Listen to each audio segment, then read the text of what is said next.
La meilleure façon de prendre conscience du contrôle que l'ego a dans ta vie, c'est de t'observer quand tu es en réaction. Pourquoi? Parce que quand tu es en réaction, c'est qu'il y a un certain mécanisme de défense qui s'est enclenché parce que ton ego a perçu quelque chose de l'extérieur comme étant une menace. Des mécanismes de défense, il y en existe une panoplie. Puis souvent, ils sont là, puis ils sont inconscients, sont là pour te protéger, mais l'affaire que je veux que tu comprennes puis que tu assimiles, c'est que ces mécanismes de défense-là, souvent, ben au final, ils vont te bloquer, ils vont te limiter. Je te donne un exemple. Puis là, une autre affaire que tu dois savoir, c'est qu'en dessous de chacun de tes comportements se cache un besoin. Okay? Puis là, je t'explique, je vais te donner un exemple pour imaginer un peu tout ça. Si par exemple, j'ai besoin de m'accomplir professionnellement. J'ai besoin d'avoir des réussites avec avec ma business. J'ai besoin de m'accomplir dans quelque chose qui me fait vibrer. Mais en même temps, de répondre à ce besoin-là, de m'accomplir professionnellement, je vais finir par le dire, ben en même temps, ça amène un risque d'échouer.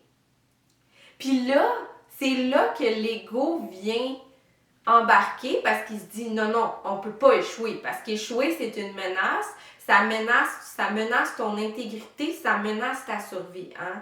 C'est l'ego qui parle, on se rappelle. Fait que de plusieurs façons, je vais venir m'auto-saboter. Ça va être des mécanismes qui vont s'enclencher, qui vont faire en sorte que je ne répondrai pas à ce besoin de m'accomplir là parce que le risque d'échouer est là. Puis là, les comportements, ça peut être par exemple ne pas me rendre visible, procrastiner, me dévaloriser moi-même. C'est tous des comportements que j'ai sans nécessairement m'en rendre compte qui vont faire en sorte qu'au final, que je vais me rapprocher de l'échec. En faisant ça, en ayant ce mécanisme-là pour me protéger, je m'empêche de réussir. Fait que c'est fou la logique. En fait, il n'y a pas de logique là-dedans. J'ai tellement peur d'échouer que je vais avoir des comportements qui vont m'amener à l'échec. Ça fait pas de sens. Fait que c'est super important d'être conscient de ce qui se passe à l'intérieur de toi.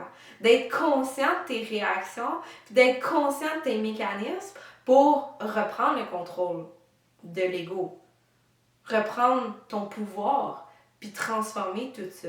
Puis comment tu peux faire ça? En fait, j'ai un truc que j'ai envie de te partager aujourd'hui, puis c'est vraiment de t'observer quand tu es en réaction. Non, de t'observer, c'est ça. En fait, j'ai commencé le vidéo en disant ça, puis c'est effectivement le cas.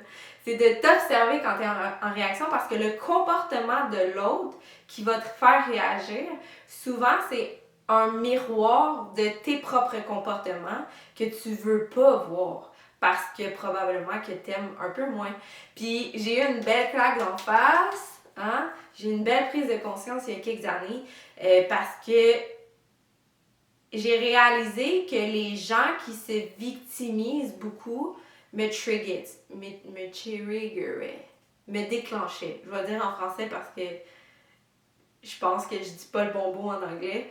Mais bref, les gens qui se victimisaient me déclenchaient beaucoup, ça me faisait réagir, ça me faisait chialer. Ben, je me suis rendu compte que dans le fond, moi, j'avais ces comportements-là. Moi aussi, je me victimisais. Fait que de prendre conscience de ça, c'est ça qui m'a permis de changer les choses. Fait que, voilà, c'est ça que j'ai envie. J'avais envie de te partager concernant tes réactions puis tes mécanismes de défense.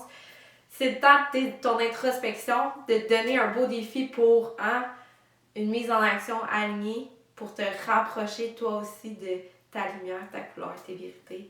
Puis on se revoit dans le prochain vidéo.